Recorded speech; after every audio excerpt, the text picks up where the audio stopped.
આજે નમસ્કાર દર્શક મિત્રો, હું છું એસ્ટ્રોલોજર કુમારભાઈ ગાંધી. તો મિત્રો, આપણે દર વખતે કંઈક નવી નવી ટિપ્સ આપતા હોઈએ છીએ. તો આજના યુગમાં લગ્ન જીવન એ એક બહુ મહત્ત્વનું પાસું છે. જેની જિંદગીની અંદર લગ્ન જીવન સુખી હોય, સારું હોય, એ લોકો ખૂબ સુખી હોય. પૈસા કેટલા છે એ બહુ મહત્ત્વનું આમાં નથી આવતું, પણ જે લોકો પાસે અઢળક પૈસા હોય, ગાડી હોય, મોટર હોય, બંગલા હોય, મહિને 2 લાખ 5 લાખ રૂપિયા કમાતા હોય, પણ જો લગ્ન જીવનની અંદર તકલીફ હોય તો જીવનની અંદર ખૂબ જ અશાંતિ અને તકલીફો ઊભી રહે છે. તો શું કરવું? ઘણી વખત તો મેળાપાક બરાબર થઈ ગયો હોવા છતાંય નથી ચાલતું. એની પાછળના કારણો વ્યક્તિનું વ્યક્તિત્વ હોય છે. ઘણા લોકો એમ કહેવાય ને કે બીજા લોકોના મગજથી દોડતા હોય છે, પોતાનું મગજ નથી હલાવતા હોતા. અને આ દુનિયા અત્યારે એટલી બધી સ્વાર્થી થઈ ગઈ છે કે ઘણી વખત માતા પિતાઓ પણ, પરિવારના વડીલો પણ પોતાના સંતાનોનું લગ્ન જીવન સારું નથી ચલાવતા. આ પણ એક વાસ્તવિકતા છે. તો દર્શક મિત્રો, હવે આની સાથે સાથે આપણે બીજી એક વાત કરીએ કે ભાઈ લગ્ન મેળાપક કેમ કરવો. આ બહુ અઘરી વસ્તુ છે. અને એમાં જન્મકુંડલી જોવાની, પછી ચાર્ટ D2 એટલે ચલિત લગ્ન, પછી કસ્પ કુંડલી, નવમાંસ કુંડલી અને રાશિ કુંડલી. આટલી બધી કુંડલીઓ જોવી પડે. આ એક બાજુ યુવકની કુંડલી, એક બાજુ યુવતીની કુંડલી, આ રીતે બધું મેચિંગ કરવાનું હોય છે.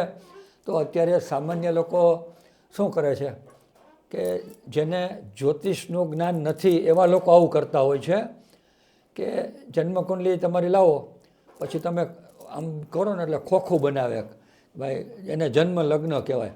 એની ઉપરથી તમને કહે કે મંગળ છે ને શનિ છે ને રાહુ છે ને. ઘણા લોકો એ વાતો કરતા કે મંગળ છે, મંગળ છે, મંગળ છે, પણ ખરેખર મંગળ હોય ને તો એના લગ્ન 25-27 અંદર થઈ જ જતા હોય, તમે ઈચ્છો કે ન ઈચ્છો.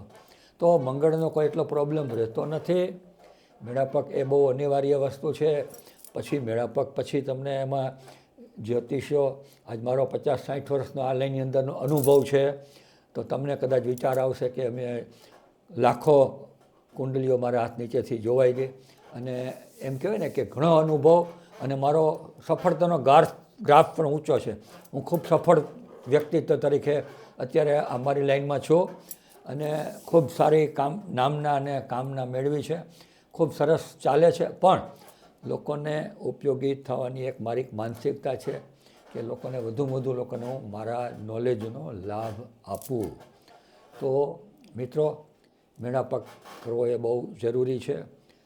સતર્કતા રાખવી. પછી તમને એમાંથી મારે સલાહ દેવાની હોય કે ભાઈ જો આ વ્યક્તિ આવી છે, આ યુવતીના ગ્રહવા છે, આ યુવકના ગ્રહવા છે, આ થોડોક રોમાન્ટિક વાળો છે, અથવા તો યુવતી થોડીક છે એ વિજાતીય આકર્ષણથી ખેંચાઈ શકે એવું છે, તો તમારે શું કરવું, શું ન કરવું. લગ્ન પછી ઘણી વખત 2-3 વર્ષ પછી એમ કે યુવતી બીજાના લફડામાં પડી ગઈ હોય છે, અથવા તો જૂના પ્રેમીઓ સાથે સંબંધો ઊભા થાય છે. આવા ઘણા બધા પ્રશ્નો તમને જન્મકુંડલી ઉપરથી જાણવા મળી શકે છે.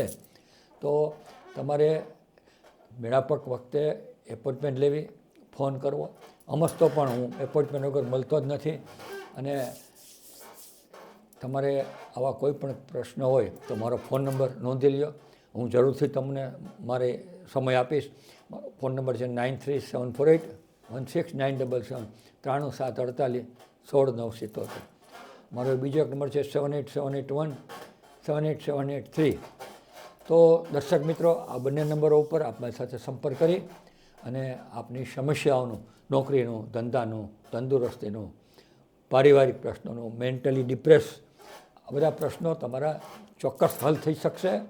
ફક્ત મારા અવાજ તમે અત્યારે સાંભળશો તો પણ તમારું 50% ડિપ્રેશન દૂર થઈ ગયું હશે, એવી મારી પોતાની એવી સમજ શક્તિ છે. તો મિત્રો, આ સપ્તાહ દરમિયાન જે લોકો જન્મેલા છે તે તમામ લોકોને હું જન્મદિવસની શુભેચ્છાઓ પાઠવું છું. સુરક્ષિત રહો, અંધશ્રદ્ધામાં ન પડો.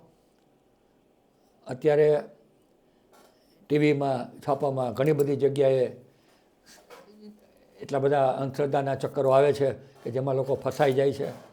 તો આ બાબતથી ખૂબ સતર્કતા રાખજો. તો મિત્રો, આપની કોઈ સમસ્યા હોય તો આપની સાથે ચોક્કસ હું મુલાકાત કરીશ.